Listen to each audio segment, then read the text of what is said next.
Hello everyone, I hope y'all having a wonderful day. I'm certainly having one. I'm here today to talk about death and the underworld and under the Iberian pagan perspective. So this helps to explain what happened after death, what happens in the underworld, which I believe there is one.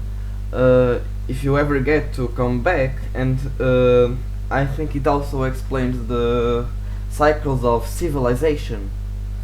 So, first of all, I think that there is an underworld where souls go to maybe to rest, and let's say a person dies, she goes to the underworld and she spends some time there, not for all eternity, I don't think so, but she actually gets back, and the gods decide who is ready to come back and who isn't. Well, I kind of believe in this sense of souls are kind of grown like crops, like how you grow wheat. They are planted, they grow, mature, and then they are collected, they are harvested. That's how I kind of think souls work, and that also explains the cycles of civilization. So at first, the soul is created. It's really immature, let's say, and it is just in the beginning. It's really primal, not advanced at all, and it will be sent to Earth to mature, but it won't mature all at once. It will, every time it goes to the Earth, it will mature a bit, die, and it will be fated either to be discontinued. I think some souls are really just improper, and I think that's what happens to bad people, evil people. Not all bad people are evil, I think there is differences, but let's leave it to another video. I think when a person was evil, completely immoral, and did unjustifiable things, it will be thrown into the nothing. It will be eliminated from existence forever. But if not, the soul will normally, usually, just keep maturing. And what I mean by that is it gets sent back to the overworld, the normal world, the world of the living, and there it will have new life experiences, but it's already a little bit more matured soul, so it won't be as bad or primal as the first soul, as the first time it went on Earth. It will be a little bit more mature, and so civilization will progress a little bit more with that soul than it would with the last one, with the last time it went on the living world. What I mean by that is the soul, it is created, it goes to the world, it gets better, but not perfect, it gets a little bit better, not a whole lot, maybe it gets, and if that's the case, it will, and if that's the case, I will talk to that a little bit more later, but back to the point. The soul, the person who possesses that soul dies, the material body dies, and the soul gets sent back to the underworld, and it's a bit better than the new souls, the newborn souls, let's say. So it matures a bit, but it's not fully mature yet. It must go again and again and again to the living world, where it will get better and better and better, and in humanity in general, if it has a lot of mature souls in living, it will be flourishing, thriving, and we can see this by numerous golden ages, such as the I don't know the Romans, the Greeks, the maybe even the Vikings, the Buddhists, the Hindus, uh, many different peoples developing great civilizations, but they all fell. Their great civilizations all fell due to when a soul gets mature and mature and mature, it will be harvested, and it will be sent to something like the Greek Elysium, I think. Um,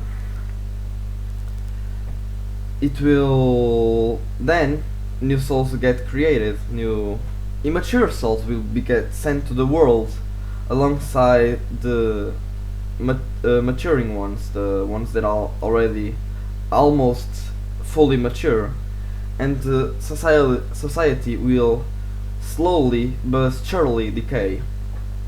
Uh, the world will the great civilization will then collapse, and the cycle resets. So the souls that made the civilization collapse will then get mature and mature and mature and reincarnate and reincarnate and reincarnate until they bring back a new civilization, maybe not the place of the old one, but in a new place maybe. And I think that's shown with the civilization of but the cycles of civilization that they complement my theory and my beliefs with the cycles of civilization. They complement each other, and let's say for example, you can see how normally there are hard times where everything is rough, everything is hard, and then that times will create strong men, strong humans, strong people that will then create a good civilization, and that civilization will make things easy. It will be not as hard as before, and people will have it easier. But that people that inhabit this new civilization, which is not as hard, will be then soft. They will be not as strong people. They will be weak, and the weak perish. They will perish alongside their civilization, which resets the whole thing, which makes the world hard again, rough, really tough to live in. Now, and that's the civilization explained alongside with soul maturing, which is one of my beliefs. Now, more in terms of mythology itself, I think what happens is we have when a person dies, it will be faced with the great river, which Anabia, the rivers, the water goddess, will make. The water goddess Nabia will transport people alongside the river until they get to the main hall, which is where Endovelicu and Etechina, the main underworld gods, live in. They are comparable to Persephone and Hades, Endovelicu being like Hades and Etechina like Persephone.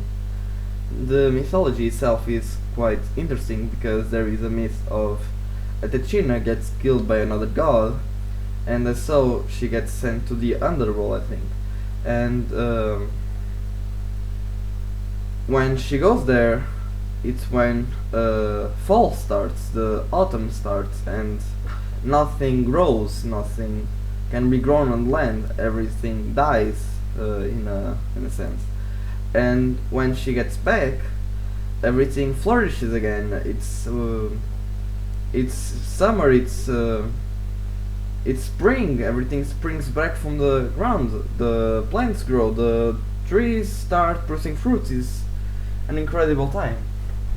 And that also happens with I think Persephone and Hades, where they are Persephone is sent to the underworld and they marry, Hades and Persephone marry in the Underworld, like Athena and Endovelico, which I find quite interesting.